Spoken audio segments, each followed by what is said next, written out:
He's not a timid guy. He's definitely got kind of the island vibe at times. He's very goofy, very energetic. I don't really know what he expected here, but it's kind of like a normal school mixed with homeschooling. It's very different than what you see on TV. They're all like, how's school? How's like, is it like what we see on TV? You know, you go to school, people miraculously break out in song. I'm like, no, that's not what it's about. This is Spirit 52, recapturing the real spirit of high school sports in Arkansas. Presented by Gatorade and First Security Bank, inspiring us all to what's possible.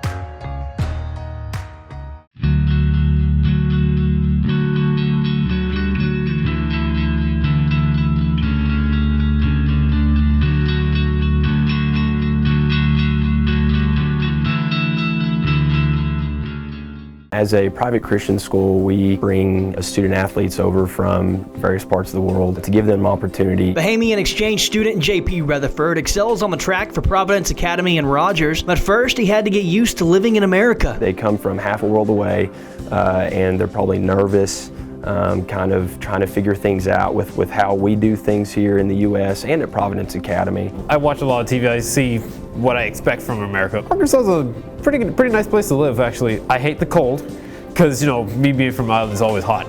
But people around here are friendly. We heard he needed a new host family for this year, and I think I suggested to my parents that we should have him because I knew he was a lot of fun just to be around from last year.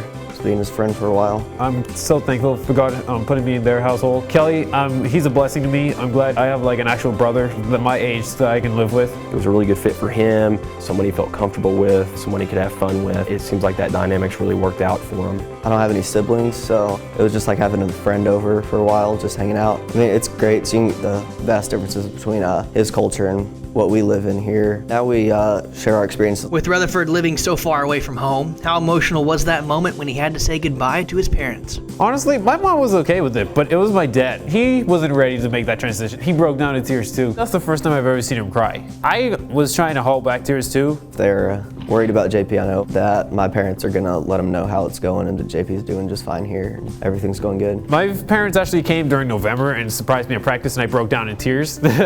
I did not expect to see them. I also had no clue they were coming. That's like one of the happiest moments I've ever had. Rutherford originally came to Providence Academy last year for basketball, but once his coaches realized how fast he was, track became an option as well. I get here, I start doing the practices, I'm enjoying it. Get to the first meet, I smoke people, and I'm like, oh, this is kind of fun. I always tell him, hardworking talent, you can't beat it, but hard work can beat talent. So if we can put the hard work with the talent, I think the ceiling is capless for JP. Honestly, every time I go on the track, I give 110% effort. I never hold anything back. If I go on the track, I'm going with the mindset to beat every last person in that race.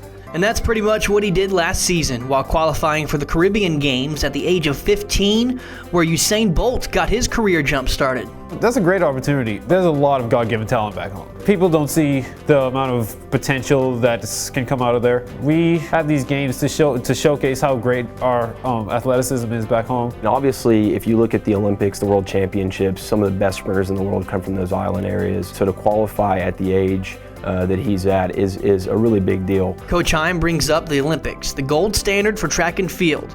But is that a realistic goal for Rutherford? Comes from a very difficult area as far as sprints go. It is as competitive as it gets in the Bahamas. Is that something JP can do if his mindset is right? I don't know. Only God knows that. If I keep working and if I keep getting better, I certainly will think about it. If there's an opportunity for me to go, I certainly will. Rutherford's still got a few years left at Providence Academy, but with the track capital of the world just down the road in Fayetteville, you can't help but wonder if he'll run track for the Razorbacks. I definitely keep that bug in JP's ear that, man, you don't have to travel very far to see the best in the world. Obviously, running for the Hogs is something that we kind of look at and go, hey, this is possible if we do the right things. As I got into track, I saw there was like a lot of opportunities for people to go to college on track scholarships. Track's always an option for me to go to college on. Who knows, we may end up at the same college. He runs track and I'll attend school there, but wherever we go, we'll be brothers, definitely.